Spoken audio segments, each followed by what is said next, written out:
Good morning all student, welcome back SP classes Saipal sir YouTube channel. आज जो अपना topic रहेगा वो टॉपिक रहेगा कि MCQ question. Sir MCQ question या शॉर्ट टाइप क्वेश्चन है, उनमें हमें डाउट आता है। तो हमने लास्ट जो क्लास थी उसमें डिस्कस भी किया था कि हम इस यूट्यूब अपने पास में जो भी क्लासें रहेंगी नेक्स्ट क्लासें, उनमें क्या करेंगे, अपन एमसीक्यू क्वेश्चनों को सोल्व करेंगे। किस तरह से एमसीक्यू क्वेश्चन आएंगे, कौन से चैप्टर से किस तरह से एमसीक्यू क्वेश्चन आएंगे। तो आज अपन चैप्टर फर्स्ट की बात करते हैं। तो चैप्टर फर्स्ट और सेकंड इन दोनों की बात करते हैं। तो चैप्टर फर्स्ट और सेकंड में किस तरह से क्वेश्चन बैठ रहे हैं, जिस तरह से हमने स्टडी की है, जितने भी अपने डेस्क वर्क हैं उनमें और जितने भी पेपर हैं अनसोल्व पेपर हैं उनमें सोल्व किया है, तो हमने उनमें देखा है किस तरह के क्वेश्चन। तो आज फर्स्ट चैप्टर और सेकंड चैप्टर के से जितने भी क्वेश्चन हैं शॉर्ट क्वेश्चन जिस टाइप के बनेंगे वो सारे के सारे आज देखने हैं अपन।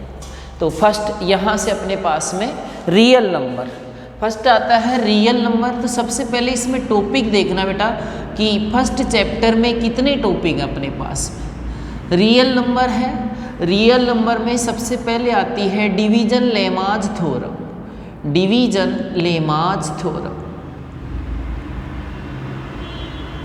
Division lemma's theorem. Second topic है अपने पास में एचसीएफ एंड एलसीएम फाइंड करना।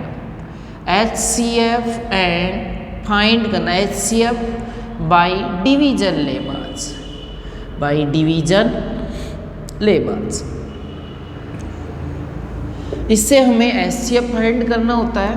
थर्ड वन जो टॉपिक है अपने पास में वो क्या है कि अपने पास में जो एलसीएम और एचसीएफ है वो फाइंड करना है, एलसीएम एंड एचसीएफ।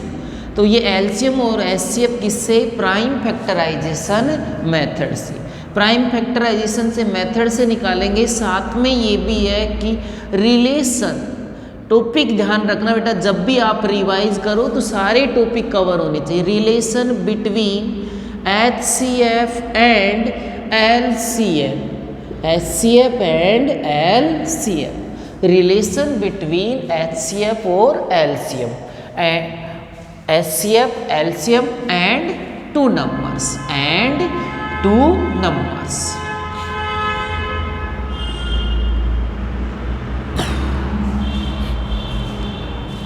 दो नंबर और एलसीएम एचसीएफ में रिलेशन होता है और किस तरह से है वो भी देखेंगे। ओके, नेक्स्ट वन जो फोर्थ टॉपिक रहेगा, फोर्थ वन जो टॉपिक रहेगा वो अपने पास में इसमें है अपने पास में terminating and non terminating, terminating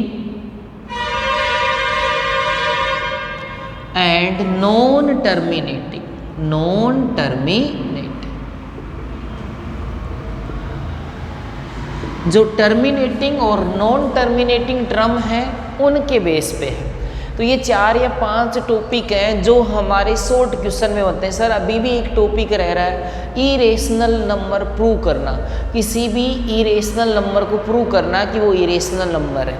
वो शॉर्ट टाइप में नहीं आएगा, अगर वो क्वेश्चन आएगा तो 3 मार्क्स का क्वेश्चन आ जाएगा। फॉर एग्जाम्पल जैसे prove that root 5 is irrational number. तो इस चैप्टर के बारे में जो भी डाउट बड़े क्वेश्चन हैं उनके बारे में भी अपन लेक्चर बनाएंगे। तो सबसे पहले इनमें देख लेते हैं शॉर्ट टाइप में। पहले क्वेश्चन आता है डिवीजन एल्गोरिथम होती है A = BQ + R। Last lecture में मैंने इस R के लिए बात की थी कि जो R है वो, क्योंकि किसी भी नंबर का B का हम डिवाइड कर रहे हैं बेटा, तो डिवीजन B से डिवाइड कर रहे हैं तो कंप्लीटली डिवाइड जा सकता है, मतलब R की वैल्यू क्या आ सकती है, 0 आ सकती है। ठीक है, और इसके बाद में और B से क्या होगी, लेस देन B। R की वैल्यू 0 से लेकर लेस देन क्या रहेगा, B, क्योंकि अगर B के इक्वल आ जाएगा तो फिर से 1 टाइम उसमें क्या हो जाएगा, डिवाइड हो जाएगा। तो यहाँ पर इसको शो किस तरह से करना है कि R greater than equal to 0। R की वैल्यू है वो बड़ी होगी और इक्वल होगी किससे, 0 से, and less than B. R बीच में आर राइट करना, R greater than equal to 0 and less than B. ये अच्छे से ध्यान में रख लेना, ये क्वेश्चन बैठ सकता है, ये क्वेश्चन आ सकता है, ठीक है। किसी भी इवन नंबर है उसको शो करते हैं 2q फॉर्म में, और जो ओड नंबर है ये इवन नंबर है, ये भी क्वेश्चन आता है, even number can be show in 2q form. किस फॉर्म में, 2q में। और ओड नंबर को हम राइट कर सकते हैं 2q प्लस 1, 2q प्लस 1। ये किसको शो करेगा, ओड नंबर को शो करेगा, ठीक है। इवन नंबर को शो ये करता है, ओड नंबर को शो ये करता है। तो इनमें से भी शॉर्ट क्वेश्चन बैठ सकता है कि इवन नंबर शो हो रहा है तो किससे शो होता है, 2q से, और दूसरा ओड नंबर किससे शो होता है, 2q प्लस 1। अब इसी के बेस पे अपने पास में यहाँ पर तो हो गया कि सर इस टॉपिक से यही क्वेश्चन आएगा क्या, नहीं। अब यहाँ से इसके थोड़ा सा आगे चलते हैं तो इस टॉपिक पे क्वेश्चन कुछ इस तरह से बन जाते हैं, 6 की पावर n माइनस 5 की power n can be and with. तो किस नंबर से लास्ट में, लास्ट डिजिट है, विद एंड मतलब लास्ट वाली डिजिट, END वाला एंड है बेटा, AND वाला नहीं है। तो 6 की पावर, जैसे यहाँ पर क्या करना, आप जब भी इस तरह से वैल्यू आ जाए, कोई भी क्वेश्चन, मैं तो ये फॉर एग्जाम्पल के लिए क्वेश्चन ले रहा हूँ, इस टाइप का क्वेश्चन आ जाए तो आप n की जगह पहले 1 रखोगे, 6 की पावर 1, 5 की पावर 1, 6 माइनस 5 किया 1, 6 की पावर 2 माइनस 5 की पावर 2, 6 की पावर 2 36, और ये हो जाएगा 25, देन इक्वल टू 11। मतलब लास्ट डिजिट क्या आ रही है, 1। एक बार 3 और रख के देख लो, क्योंकि 3 तक आपको आता है तो उसमें भी लास्ट डिजिट क्या आएगी, 1 ही आएगी। तो लास्ट डिजिट किससे एंड होगा, ये 1 से एंड होगा। इस टाइप के क्वेश्चन इसमें ये ही है, ठीक है ना। अब इसी में क्वेश्चन अगर सिंपल ही बनाना है, आपको कंफ्यूज करने के लिए इस तरह से दे दे, a equal to 3q plus 2, a equal to 3q plus 2, here divisor is, here divisor. तो डिवीजर क्या हो जाएगा, जो भी कोसेंट के साथ में होता है वो क्या हो जाएगा, डिवीजर। तो b की वैल्यू क्या हो जाएगी, यहाँ पर 3 हो जाएगी। कंपैरिजन पूछ सकता है, हेयर r इक्वल टू, तो r की वैल्यू क्या हो जाएगी बेटा, 2 हो जाएगी। तो इस टाइप के क्वेश्चन डिवीजन एल्गोरिथम में बनेंगे। अब इसी डिवीजन लेमाज में क्यों करवाए सर, इसमें भी MCQ क्वेश्चन आता है। मैंने एक क्वेश्चन देखा था कि HCF of 2 number can be right in form, can be right नहीं, एक्सप्रेस्ड लिख देता है, HCF of 2 number is expressed in form of this. तो जैसे फॉर एग्जाम्पल हमें क्वेश्चन आ गया,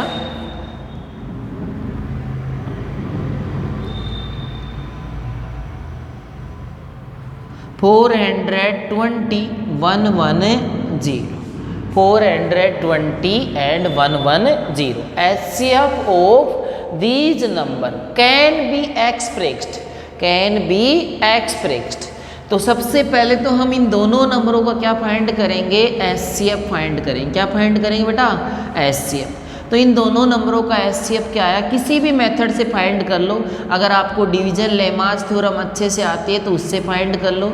420 आपको बता भी देता हूँ, इसमें डिवाइड करेंगे 4 टाइम जाएगा नहीं, कितने टाइम जाएगा, 3 टाइम, 330। उसके बाद में यहाँ पर कितना रिमेनिंग रह जाएगा, 90। इसके यहाँ देखो, इधर जैसे ही रिमाइंडर आता है तो ये वाला जो नंबर था डिवीजर वो अंदर जेल में चला जाएगा। तो 110, 90 में डिवाइड किया, कितना आया रिमेनिंग, 20। अब 20, अब कौन है अपना 90, ये चला जाएगा अपने पास में 90 इसमें। तो कितने टाइम जाएगा बेटा, यहाँ पर कितने टाइम जाएगा, 4 टाइम। कितना रिमेनिंग रहेगा, 10। अब कौन है बाहर, 20। 10 का कंप्लीट डिवाइड चला जाएगा तो ये रिमाइंडर क्या आ गया, 0। जिससे रिमाइंडर 0 आ जाए वही क्या होगा हमारा HCF। तो HCF क्या आ गया इसका, 10 आ गया। अब जैसे ही अपना HCF आ जाता है, जैसे ही क्या आ जाता है HCF, तो उसके बाद में हमें क्या करना है, ठीक है, जैसे ही HCF आ जाएगा तो आपको HCF कैन बी राइट, तो HCF write in form of दे रखा है 420 मल्टीप्लाई 5, 420 मल्टीप्लाई 5 प्लस 110x, और किसकी वैल्यू फाइंड करनी है, x की वैल्यू फाइंड करनी है। 420 मल्टीप्लाई 110, किसकी वैल्यू फाइंड करनी है हमें सारे, x की वैल्यू फाइंड करनी है। तो HCF कैन बी राइट इस तरह से दे देगा HCF, तो HCF की जगह मैंने क्या रख दिया, 10 रख दिया। 10 ऐसे कैसे, इसको मल्टीप्लाई करेंगे 2100 110x, अब ये प्लस है इधर जाएगा तो किसका हो जाएगा, माइनस का, तो क्या आ गया 2090 इक्वल टू 110x, 110 मल्टीप्लाई में इधर आएगा तो डिवाइड, 2090 डिवाइड बाई 110 और x, 0 से 0 क्या हो गया, कैंसिल, 11 का डिवाइड करो, लेकिन सर ये माइनस का रहेगा, किसका रहेगा, माइनस का, डिवाइड कर दो, 11 1 जा 11, 11 9 जा 99, तो x इक्वल टू क्या आ गया, -19 कर लोगे। मतलब HCF को राइट करने के लिए दे दे तो सबसे पहले HCF निकालेंगे, फिर HCF की जगह रख देंगे और उसको बराबर, फिर उसके बाद में तो वही प्लस माइनस है जो कि आपको आते हैं, कोई डाउट थोड़ी ना इसमें। नेक्स्ट अब आता है अपने पास में एलसीएम और HCF या प्राइम फैक्टराइजेशन, ठीक है, तो प्राइम फैक्टराइजेशन का भी क्वेश्चन आ सकता है कि अपने पास में ये दे दिया नंबर कि 480, इसके प्राइम फैक्टर कराओ, प्राइम फैक्टर की power, sum of prime factor power, prime factor जो नंबर आए उनकी पावर का सम कितना है। तो सबसे पहले हम प्राइम फैक्टर करेंगे इसका, 2240 120 बेटा, 2 से डिवाइड 60, 2 से डिवाइड 30, 2 से डिवाइड 15, और यहाँ पर 3 से डिवाइड हो जाएगा, 3 5 जा, और ये 5 से 1, कोई डाउट है क्या। अब देखो इसमें ये सारे नंबर प्राइम है, तो 2 की पावर तो कितनी आ जाएंगे अपने पास में 5, और 3 की पावर 1, 5 की पावर 1, तो 5 6 और ये 7, तो टोटल प्राइम फैक्टर की पावर का सम कितना हो जाएगा, 7 हो जाएगा। ऐसा क्वेश्चन भी आ सकता है, ठीक है। नेक्स्ट क्वेश्चन दे दिया कि HCF of 12 and 30 is 6, then find HCF, क्या फाइंड करना है, LCM, क्या फाइंड करना है, LCM, ये हमें फाइंड करना है। HCF of 12 and 30 is 6, then find LCM, क्या फाइंड करना है, LCM फाइंड करना है।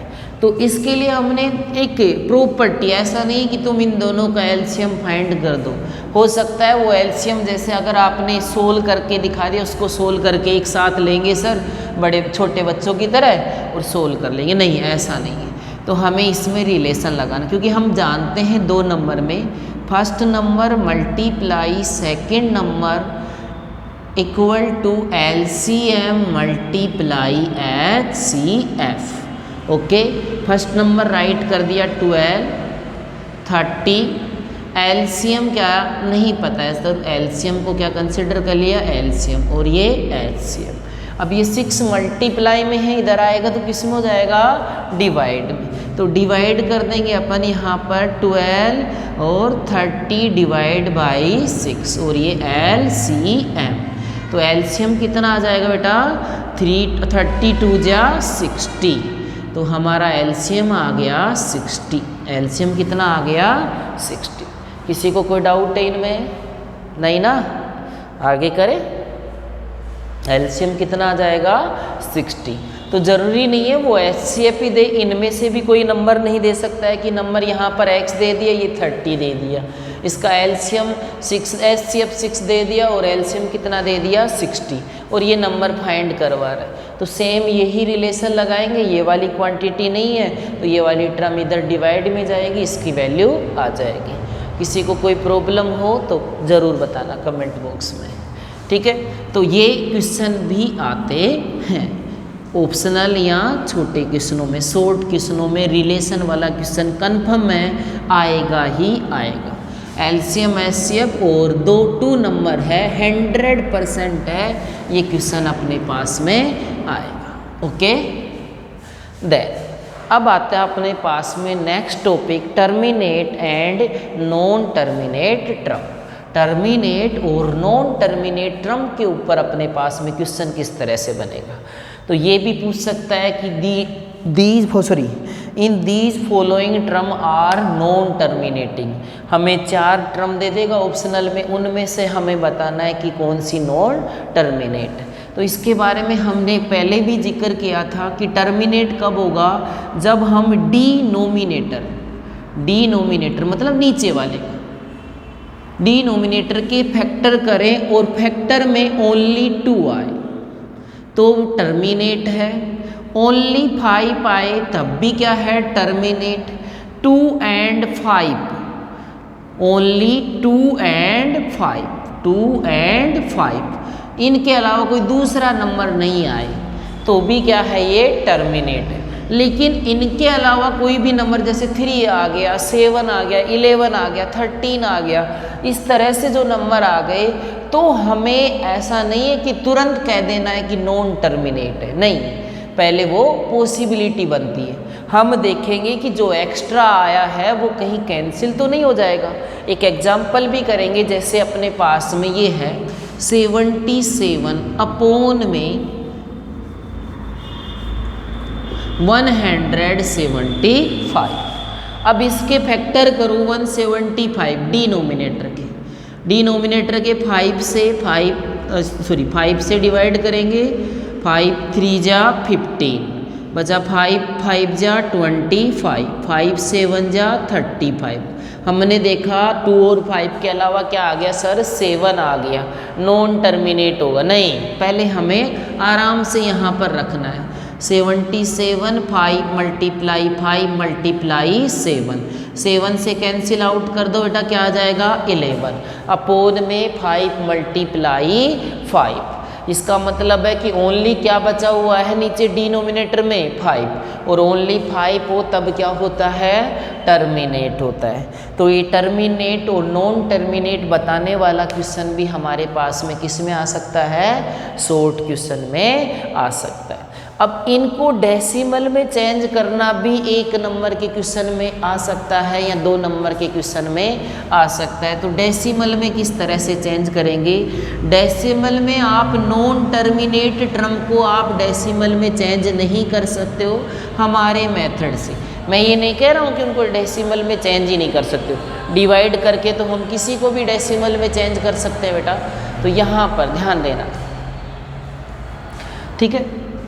जैसे अपने पास में है 13 अपॉन में 250, 13 अपॉन में 250। तो सबसे पहले डिनोमिनेटर के फैक्टर करेंगे, 250 2 से डिवाइड 125 5 25 5 5 1, ठीक है। तो 5 की पावर कितने टाइम आ रहा है 5 3 टाइम, और 2 कितने टाइम आ रहा है बेटा 1 टाइम। तो इसको राइट कर लेंगे क्योंकि ये क्या है टर्मिनेट है, ओनली 2 and 5 दोनों ही आ रहे हैं, इनके अलावा कोई नंबर नहीं आ रहा, मतलब 3 7 11 इनमें से कोई सा भी नहीं आ रहा है, केवल क्या आ रहा है 2 और 5। तो ये क्या हो जाएगा टर्मिनेट हो जाएगा। अब ये टर्मिनेट हो गया तो इसको राइट कर लेंगे 2 की पावर 1 और 5 की पावर 3। कोई दिक्कत है क्या, क्योंकि 3 टाइम था इसलिए मैंने 5 की पावर 3। मैंने आपको एक बात बताई थी कि एक जैसे पेरेंट्स हैं उनके कितने बच्चे हैं, 2 बच्चे, एक 2 है और एक 5 है। 5 के पास 3 खिलौने हैं और इस 2 के पास में कितने खिलौने बेटा 1। तो ये तो कन्फर्म है कि कोई ना कोई जब बराबर नहीं होती है तो बराबरी की बात तो होती है। तो इसको कितने खिलौने और दिलाने पड़ेंगे बराबर करने के लिए हमें? इसको सर 2, 1 तो पहले से ही है इसके पास, तो 2 की पावर 2 और सेम नंबर से ऊपर मल्टीप्लाई करेंगे 2 की पावर 2। ये देखो यहाँ पर एक खिलौना ये रहा, 2 ये रहे, तो 2 की पावर कितनी हो जाएगी? 3 और मल्टीप्लाई 5 की पावर 3, ऊपर 13, 2 की पावर 2 को लिख लूँगा मैं 4। ठीक है, 13 मल्टीप्लाई 4। यहाँ पर क्या होगा सर? यहाँ पर अब देखो दोनों बच्चों के पास में खिलौने सेम आ गए, तो जब भी दोनों के पास में, ऐसा तो कन्फर्म है, छोटे बच्चों को देखना बेटा, छोटे बच्चों में ये रहता है कि अपने पास में जब खिलौने किसी के पास में ज़्यादा है तो वो किसी को भी नहीं खिलाता है साथ में। लेकिन अगर दोनों के पास सेम खिलौने हैं तो ऐसे कहने लग जाते हैं, तू मेरे से खेले, तू मेरे से खेल। तो यही है कि जब सेम पावर हो तो आपस में क्या हो जाएंगे? मल्टीप्लाई। तो यहाँ पर आ जाएगा 13 मल्टीप्लाई 4 अपोन में 10 रेज़ टू पावर 3। 13 4 जा 52 अपोन में 10 की पावर 3 है, इसका मतलब कितने जीरो? 3 जीरो। अब 3 जीरो है तो पॉइंट भी कितने के बाद में लगेगा? 3 डिजिट के बाद में लगेगा। तो 1 2 और यहाँ पर मैंने इस तरह से 0 लिख लिया। तो इसको 52 पढ़ोगे क्या अभी तक? इधर 0 लगा दूँ तो आप इसको 52 पढ़ोगे या 520? सर 520। तो इधर मैंने कितने भी 0 लगा दी। पॉइंट कितने के बाद में लगेगा? 3 डिजिट के बाद में। तो 1 2 3, तो यहाँ पर पॉइंट लग जाएगा 0.052। 0.052। किसी को कोई डाउट है क्या इसमें? अच्छे से देख लो। तो किस में चेंज कर लिया हमने? डेसिमल में। तो डेसिमल में चेंज करना भी शॉर्ट क्वेश्चन में आ सकता है। तो मैंने क्या बताया? पहले चैप्टर में से लेमाज थ्योरम है, लेमाज थ्योरम में आर की जो वैल्यू है उसके बेस पे क्वेश्चन पूछ सकता है। तो उसमें क्या बताया था? R greater than equal to 0 and less than B. B क्या है? डिवीजर है। और एक फॉर्म भी दे सकता है, वहाँ से हमें पूछ सकता है कि यहाँ पर ए क्या है, बी क्या है और आर क्या है। तो सारी चीज़ें आप निकाल लोगे। HCF है, उससे लेमा से निकालते हैं डिवाइड करके। और फिर उसके बाद में ये भी आ सकता है कि किसी 2 नंबर का HCF इस तरह से लिखा जाता है, तो अननोन वैल्यू निकालो। तो सबसे पहले हम क्या निकालेंगे? HCF, फिर उसमें रख देंगे और सोल्व कर लेंगे तो आंसर आ जाएगा। किसी को कोई डाउट है यहाँ तक? एलसीएम और HCF के रिलेशन के बेस पे प्राइम फैक्टराइजेशन वाला भी आ सकता है। एलसीएम और HCF में से कोई एक दे रखा हो, 2 नंबर दे रखे हो, तो उनको रिलेशन से सोल्व करना। टर्मिनेट और non terminate. Sir irrational number वाले में भी तो आते हैं कि भाई सर इरेशनल नंबर, हाँ ये भी आता है। तो इरेशनल नंबर ध्यान रखना, जितने भी रूट वाले नंबर है, जितने भी रूट वाले नंबर है वो क्या होते हैं? इरेशनल। परफेक्ट स्क्वायर नहीं होना चाहिए। ऐसा नहीं कि सर रूट 25 इरेशनल है क्या? नहीं, रेशनल बन जाएगा। क्योंकि हमें भी पता है कि 25 का रूट करेंगे तो क्या मिल जाएगा? वो हमें 5 मिल जाएगा। ठीक है ना। नेक्स्ट एक क्वेश्चन मैंने और देखा था कि square of any irrational number, किसी भी इरेशनल नंबर का स्क्वायर करें तो वो क्या बन जाता है बेटा? रेशनल। क्योंकि स्क्वायर से रूट क्या हो जाएगा? कैंसिल। डाउट है किसी को? ठीक है। अब यहाँ पर आ जाए कि सर इरेशनल नंबर, 1 मिनट के लिए समझना। अब ये है क्वेश्चन और इस क्वेश्चन में मैंने आपको रेशनल बता दिया कि square of any irrational number, कोई भी इरेशनल नंबर लेकिन सिंगल है, तब उसका स्क्वायर करेंगे तब वो क्या रहेगा? रेशनल बन जाएगा। क्योंकि रूट 5 का स्क्वायर करोगे, रूट 5 का स्क्वायर करोगे तो वो क्या बन जाएगा? 5, मतलब रेशनल बन जाएगा। लेकिन अभी तुम्हारी बात को मैं गलत साबित कर देता हूँ। Root 5 plus root 2 plus root 5 ये नंबर है बेटा, ये भी तो इरेशनल नंबर है, सिंगल नहीं है, बस बाइनोमियल टर्म में। कितनी टर्म में? 2 टर्म में। अब ये नंबर रेशनल बन जाएगा क्या स्क्वायर करने से? नहीं सर, स्क्वायर करने से ये रेशनल नहीं बनेगा। मेरे को पता है यहाँ पर मैं लगाऊंगा a प्लस बी का होल स्क्वायर, a का स्क्वायर प्लस b का स्क्वायर, क्योंकि ये दोनों तो कैंसिल हो गए, प्लस 2ab रूट 10। किसी भी रेशनल नंबर में इरेशनल जोड़ दें तो वो नंबर क्या हो जाता है, इरेशनल।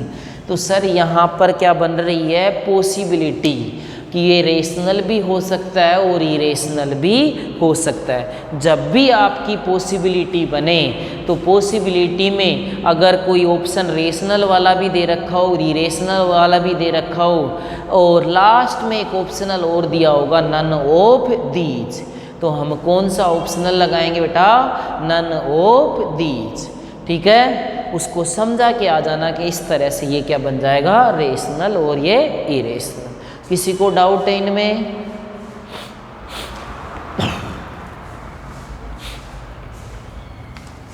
अब आते हैं अपने सेकंड चैप्टर। सेकंड चैप्टर में बहुत से क्वेश्चन हैं जो अपने पास में क्या बन सकते हैं, शॉर्ट क्वेश्चन बनते हैं। अब जैसे जिस तरह से उनमें डैश वर्क या सोल्व पेपर में दे रखा है तो ज़्यादा मेरे को मैटर लगता नहीं कि उस टाइप का क्वेश्चन, उस टाइप के क्वेश्चन आएंगे। तो सेकंड अपने पास में पॉलिनोमियल, पॉलिनोमियल है तो इसमें फैक्टराइजेशन से हम जीरोज फाइंड करते थे। तो ये क्वेश्चन तो आ सकता है कि जैसे x square plus 7x plus 10, ठीक है, इट्स जीरोज आर, इसके जीरोज क्या होंगे। सर ये तो बड़ा क्वेश्चन है। नहीं बेटा, आपको करना ही पड़ेगा, सोल्व तो करना ही पड़ेगा। ऑप्शनल में भी ऐसा क्वेश्चन आ सकता है कि x square plus 7x plus 10, इसके जीरोज क्या होंगे। तो सबसे पहले हम इसके फैक्टराइजेशन करेंगे। 5 मल्टीप्लाई 2, 5 और 2 को ऐड किया तो कितना आ गया, 7। X square plus 5x plus 2x plus 10, x common ले लिया x प्लस 5, देन 2 कॉमन ले लिया x प्लस 5, तो ये नंबर हो जाएगा x plus 2 and x plus 5, x equal to -2 and x equal to -5। x की वैल्यू एक जीरो आ जाएगा -2 और दूसरा जीरो आ जाएगा -5। किसी को किस में डाउट है बता देना बेटा मेरे को, कहीं पर भी तुम्हें डाउट लगे तो। Okay, next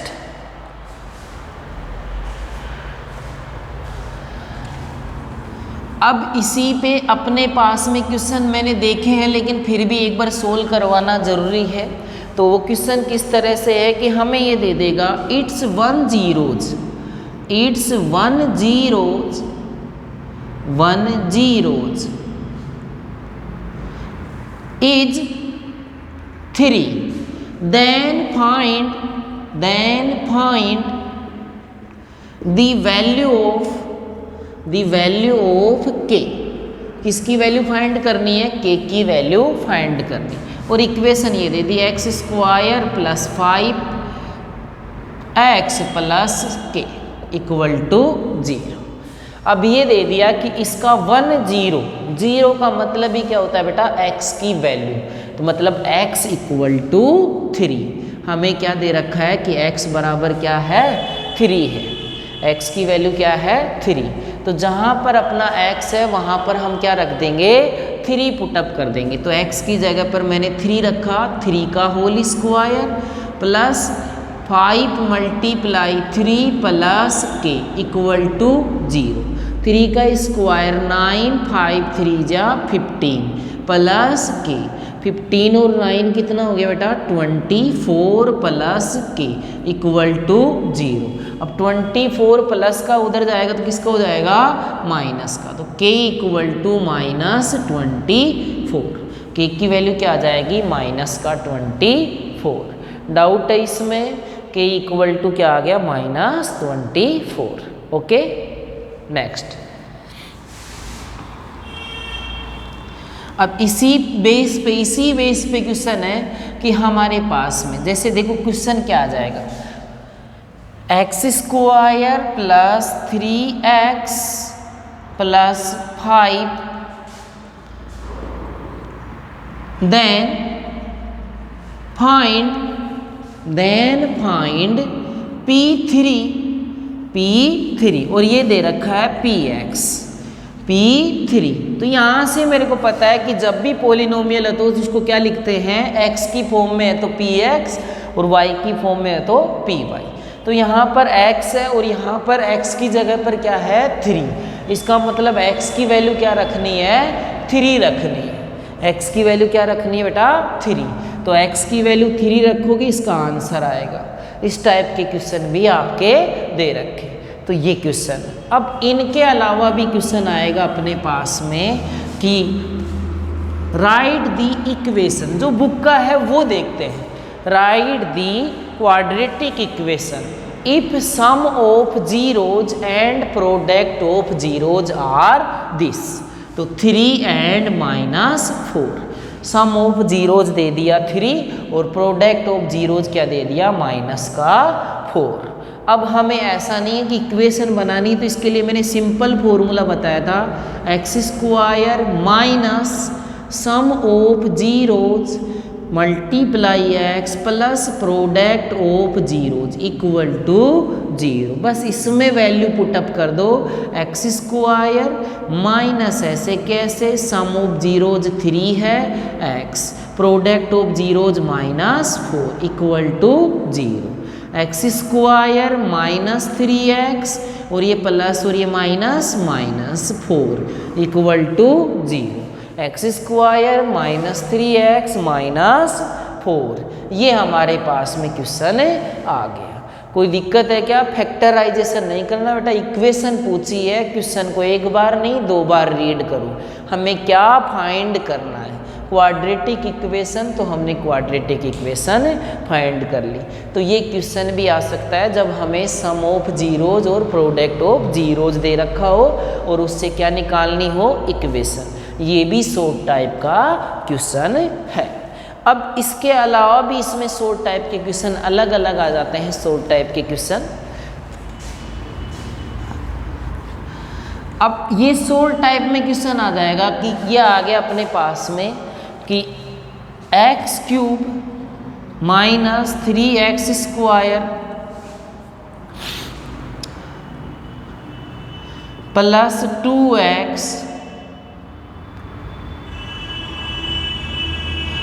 plus x plus 1। ठीक है, x³ minus 3x² plus x plus 1, it's 1 zeros, it's 1 zeros. यहाँ से ये भी आ जाता है, यहाँ दूसरा ये आ जाता है, check the following, check the following are the factor. ये फैक्टर है या नहीं है, यस या नो में, x माइनस 1, x माइनस 1 इसका फैक्टर है या नहीं है। तो उस कंडीशन में जब भी फैक्टर वाला पूछे तो हम उस फैक्टर को किसके इक्वल रखेंगे, 0 के equal. x minus 1 equal to 0, then x equal to 1। अब x की वैल्यू 1 आ गई, इसमें रखेंगे। अगर इसका आंसर 0 आए तो यस, नहीं आए तो नो। जैसे 1 रखा, 1 का क्यूब 1, 3, 1 का स्क्वायर 1, 1 को 3 से करेंगे तो 3, 1 प्लस 1, प्लस वाले किए इकट्ठे मैंने 3 माइनस 3 इक्वल टू 0। इसका मतलब x माइनस 3 का डिवाइड कंप्लीटली जाता है। हमें पूरा डिविजिबल नहीं करना है कि डिवाइड करके देखना है। हमने वैल्यू रखी और वैल्यू रखने पर हमारा आंसर क्या आ गया, 0। तो यस, और नहीं आया तो क्या हो जाएगा, नो। इसके बाद में इसके अलावा है कि इफ फाइंड दी, क्वेश्चन थे पिछले, जैसे अपने पास में SCERT वाली बुक चल रही थी तब उसमें बहुत से क्वेश्चन थे, अल्फा बीटा वाले भी, ठीक है ना। तो यहाँ पर अपने पास में दे दे कि 1 zeros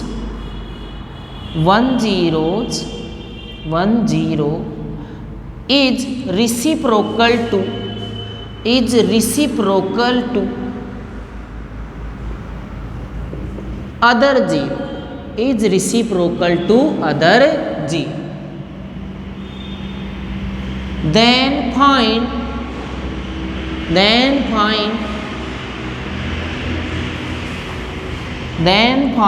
the value of k, the value of के। तो इक्वेशन ऐसे दे दी कि जैसे 5x square plus 3x plus के इक्वल टू 0। इसमें दे दिया कि इसका जो एक जीरो है वो दूसरे वाले का क्या है, रिसिप्रोकल है। तो फॉर एग्जाम्पल लेट 1 0 एल्फा, तो अदर देन क्या हो जाएगा, रिसिप्रोकल। तो अदर जीरो, दूसरा जीरो क्या हो जाएगा बेटा, 1/एल्फा। जब भी इस तरह का क्वेश्चन आ जाए जहाँ पर तुम्हें लगे कि हम फैक्टराइजेशन नहीं कर सकते, बेटा इसका फैक्टराइजेशन कर सकते हो क्या, नहीं। जब भी तुम्हें ये लगे कि इसका फैक्टराइजेशन नहीं कर सकते हैं, उस टाइम हमें केवल एंड केवल क्या लगाना है, रिलेशन अप्लाई करना है। तो रिलेशन आप लोग जानते होगे, alpha plus beta equal -b/a and alpha into beta equal to c/a। c क्या होता है, कांस्टेंट टर्म, a x² का कोफिशिएंट और b क्या होता है, x का कोफिशिएंट। विद साइन लेते हैं तो हमें रिलेशन पता है, alpha plus beta equal -b/a, alpha into beta equal to c/a।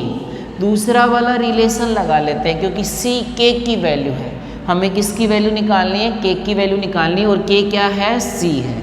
तो c किस में आ रहा है बेटा, पहले रिलेशन में या दूसरे में, दूसरे वाले में।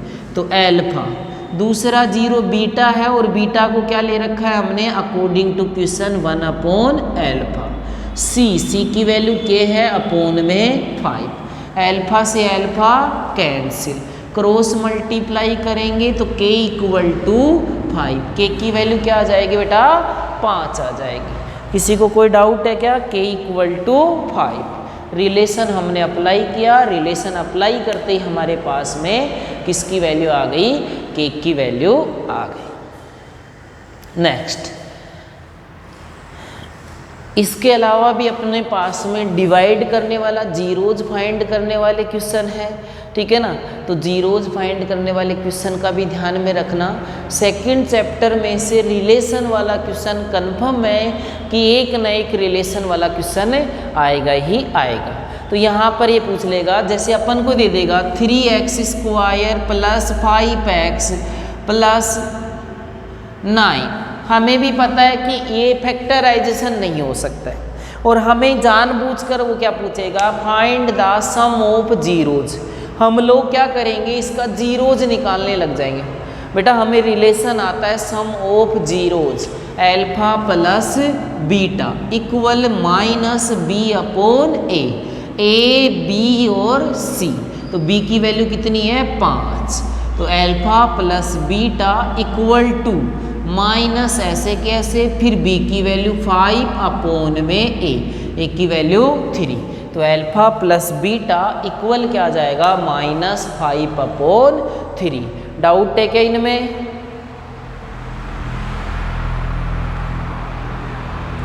बेटा जितना हो सके उतना पढ़ो, ठीक है। मैं तो यही कहूँगा, और जितने भी मैं टॉपिक करवा रहा हूँ वो आपके लिए हैं। आपको तो ये वीडियो देखनी ही देखनी है, चाहे आप किसी भी तरह से देखते रहो। हो सकता है कोई चीज़ हम स्कूल में क्लास में नहीं बता पाते हैं, यहाँ पर अकेले हैं तो अकेले मन में बहुत से क्वेश्चन आते हैं, मन में आता है ये भी बच्चों को बता दे, ये भी बच्चों को बता दे। तो ये सारी चीज़ें रहती हैं बेटा, आपको हर एक वीडियो को देखना है, ठीक है। पहले ये वाले जो जितने भी वीडियो थे उनमें साउंड वाली प्रॉब्लम थी, अब तो साउंड वाली प्रॉब्लम भी नहीं होती है बेटा, आराम से आप देख सकते हो, ठीक है। तो इनको देखना, फिर भी कोई टॉपिक रह गया होगा तो अपन जैसे ही नेक्स्ट 2 चैप्टरों का रिवीजन, उसमें शॉर्ट क्वेश्चन देखेंगे, उस टाइम में मेरे को लगेगा कि हाँ ये वाला टॉपिक रह गया, तो उस टॉपिक को हमें देख लेंगे, ठीक है। ज़्यादा से ज़्यादा आप स्टडी करो, स्टडी पे फोकस करो, ठीक है। मैं आपके लिए हमेशा तैयार हूँ। जितने भी जिस भी टॉपिक के लिए आपको लगे कि सर इस टॉपिक पर वीडियो बना दो, आप कमेंट में डाल देना, हम उस टॉपिक पर वीडियो बना देंगे। Okay, thank you.